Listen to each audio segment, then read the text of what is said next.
ආයුබෝවන් ගැමිරසු YouTube channel එකට ඔබ සාදරයෙන් පිළිගන්නවා.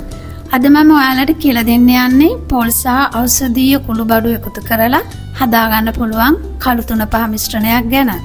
මම තුනපහ හදනකොට ක්‍රම තුනකට හදනවා. ඒයින් එකක් ගැන තමයි අද කියන්න යන්නේ.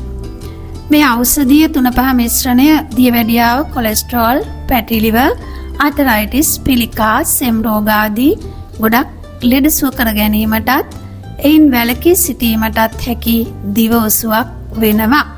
මේ තුනපහ එක හදන්න මම පොල් බෑගක පොල් ගත්තා.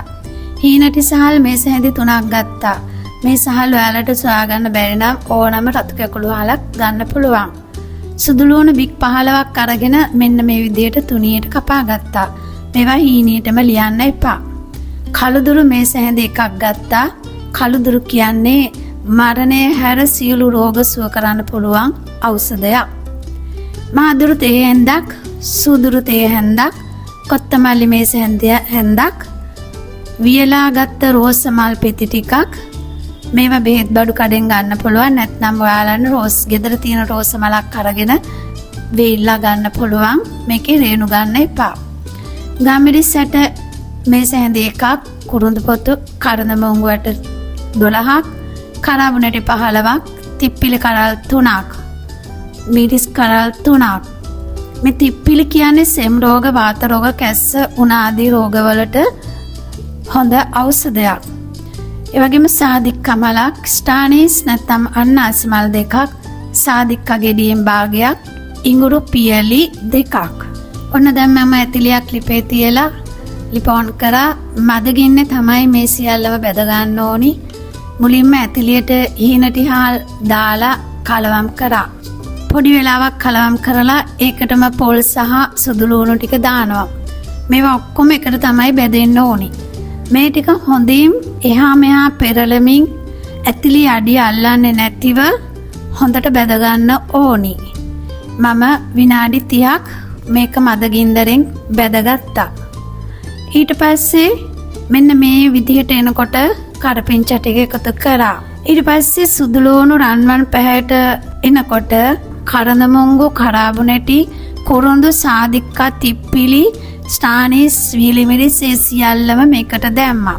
කොත්තමල්ලි දැම්මා. ඒකත් හොඳට කාල් ගාමින් කොත්තමල්ලි ටික බැදෙන විට සුවදුරු, මහදුරු දැම්මා. ඒකත් හොඳට කාල් ගාමින් හැඳි ගන්න ඕනි. මේ මිශ්‍රණය නිතරම කාල් ගාමින් හැඳි ගන්නම ඕනි.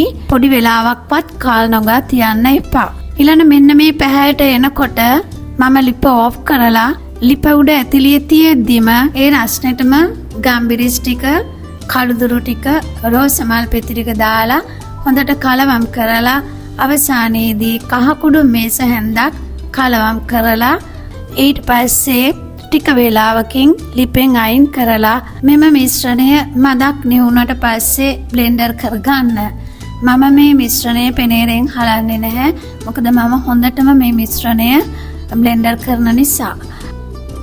මම මේ තුනපහ එකට අබ, උළුහාල්, රාම්පේ දාන්නේ නැහැ. මොකද ඒවා ඒ අවස්ථාවල තෙලට දාලා එකතු කරගන්න පුළුවන් නිසා. අනික කරපිංච කොලේ වගේ අපි රාම්පේ කොලේ කන්නේ නැහැ වෑංජනෙන් එළියට දාන නිසා. ඔයගලන්ට මේ මිශ්‍රණය දවසක් එළියේ තියලා ඊට පස්සේ ෆ්‍රිජ් එකේ දාලා තියාගෙන පාවිච්චිට ගන්න පුළුවන්. එහෙනම් අපි රසබර වීඩියෝ එකකින් නැවත හමු වෙමු. ඔබ සැමට සුබ දවසක්.